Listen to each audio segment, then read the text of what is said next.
My dad posted photos of me in the hospital and turned my trauma into online views. So I walked away from his life for good. I never thought those words would become the reason I stopped calling him. Dad, I was lying. Beneath harsh hospital lights, barely awake, my arm wrapped in white gauze, when I heard the soft click of a camera, I opened my eyes and saw him standing beside my bed, smiling at his phone. For a second, I thought he was documenting something, private for the family. Then, I saw the screen. My face, pale, exhausted, vulnerable, was already online. Hundreds of comments appeared beneath it. Stay strong. Prayers for her. What happened? My father had written the story himself. He made my worst night sound inspiring. He never asked permission, never asked how I felt. He only watched the numbers rise. I stared at him, feeling something inside me go completely quiet. Dad, I whispered. I take it down. He barely looked up. People care about you. That was the moment. I understood. He cared about being seen caring about me. Before that hospital room, I had spent most of my life believing my father, and I simply understood love differently. I was 32, quiet by nature, the kind of person who solved problems without announcing them. My father, Daniel, was the opposite. He loved attention, loved telling stories, and somehow always managed to make himself the center of every room. Growing up, I learned to adjust around him. If I achieved something, he called it luck. If I struggled, he called me dramatic. When I worked 2 jobs to finish college, he barely mentioned it. But when my younger brother won a small local award, Dad posted about it for weeks. I never complained. I told myself that parents were imperfect, that approval wasn't something an adult should need. But patterns have a way of becoming invisible when you live inside them. Even after I moved out, Dad expected me to answer every call, solve every family problem, and show up whenever he needed something. He rarely asked what I needed.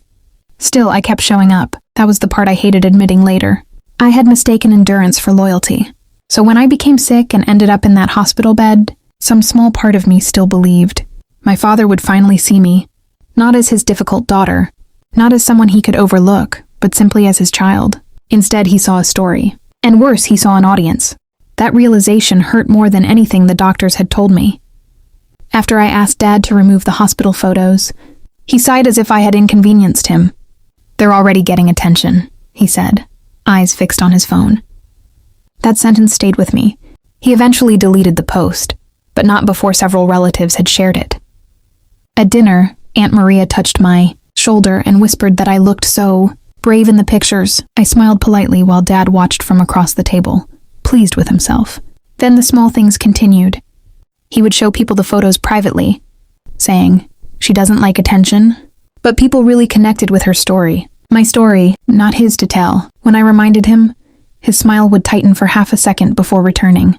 "You take everything too seriously," he said softly. I stopped arguing. A week later, I discovered he had posted another update about my recovery without telling me. This time there were no hospital pictures, only a photograph of my medication beside a cup of tea. He had written, "Still fighting." I stared at the screen in silence. When I called him, he answered casually, "People worry about you." I looked at the photograph again. He hadn't asked whether I wanted strangers worrying about me. He hadn't asked anything. He simply kept turning my pain into something that belonged to him. And slowly, I began noticing what I should have noticed years earlier. Every time I needed privacy, he saw an opportunity for attention. Every time I asked for a boundary, he treated it like an insult. So I stopped explaining and started watching. The moment I finally understood there was nothing left to repair came 3 weeks later. I had returned home from another follow-up appointment, exhausted when my phone began filling with notifications. At first I ignored them. Then my brother called. "Have you seen Dad's page?" I opened it. There was a long post about my recovery, written as though he had been beside me every second. He described my fear, my diagnosis, the nights I couldn't sleep, details I had told him privately were sitting beneath hundreds of comments from strangers. Then I saw the photograph. It was one he had taken while I was asleep. My face was exposed against the pillow, completely unaware. Something inside me settled. I didn't cry. I didn't call him. I simply took screenshots.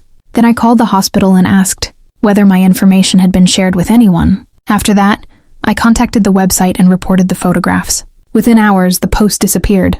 That should have been enough. But Dad called that evening. His voice was calm. "You embarrassed me," he said. I sat beside my window, watching rain slide down the glass. "I was the one in those pictures," I replied. There was a long pause. "You're making this bigger than it is."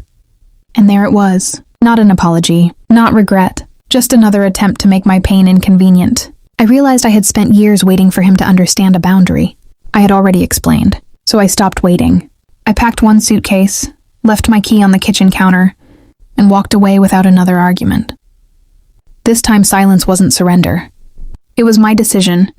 I didn't leave Dad with a dramatic speech. I left with a plan. First, I changed my phone number and updated my privacy settings. I removed his access to my medical information and made it clear to the hospital that nobody was permitted to receive updates without my written consent. Then I documented everything. Every post, every message, every photograph he had shared without permission. I saved dates, screenshots, links, and copies of his captions in a private folder. I didn't threaten him with any of it. I simply wanted a record that couldn't be rewritten later. My friend Lena worked in legal administration, and she helped me understand what information I could formally request and what steps were available if Dad continued sharing private material. I also changed the emergency contact listed on my medical records. That decision hurt more than I expected. For years, Dad had been the person whose name I wrote automatically. Now I replaced it. I found a small apartment across town, arranged automatic payments, and built a routine that didn't depend on family approval. I stopped checking his social media.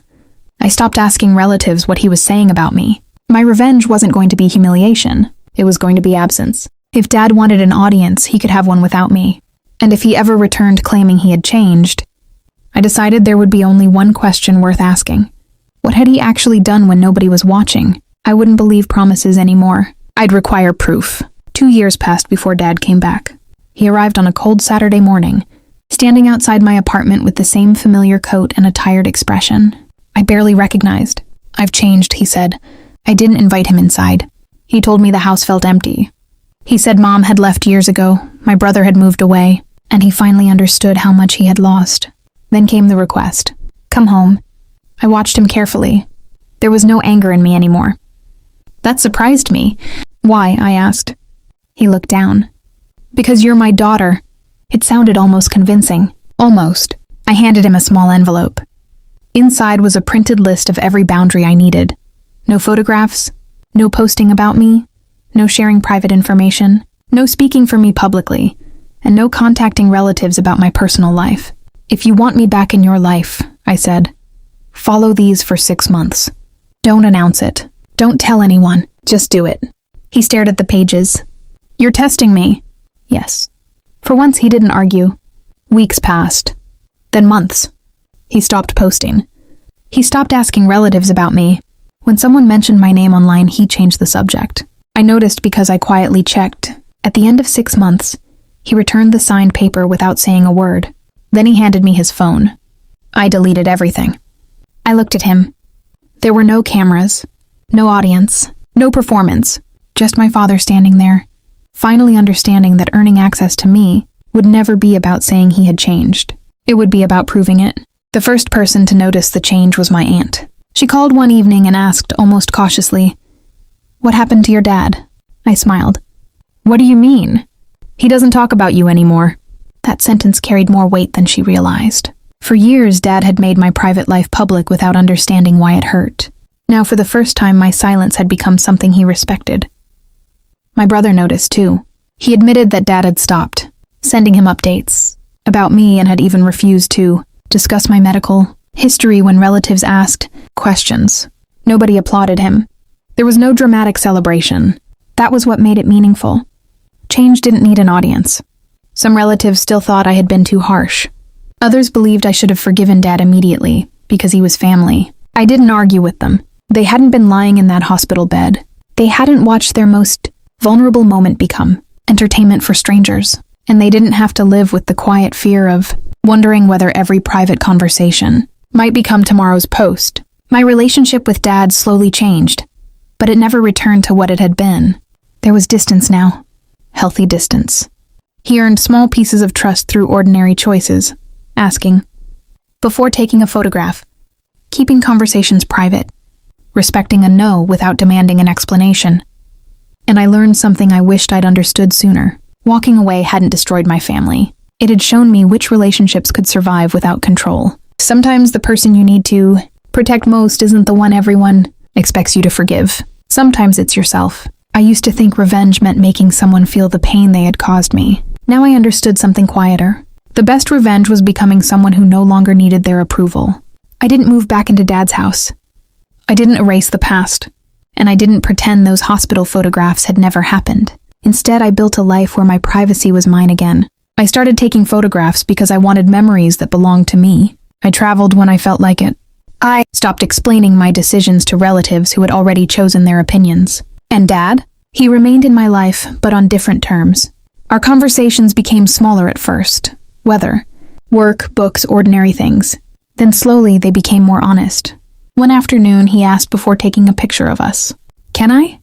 I looked at him for a moment and nodded. That tiny question meant more than any apology he could have posted online. He had finally learned that loving me didn't mean displaying me. It meant respecting me. I still keep the old screenshots in a folder, not because I want to punish him, but because I never want to forget how easily.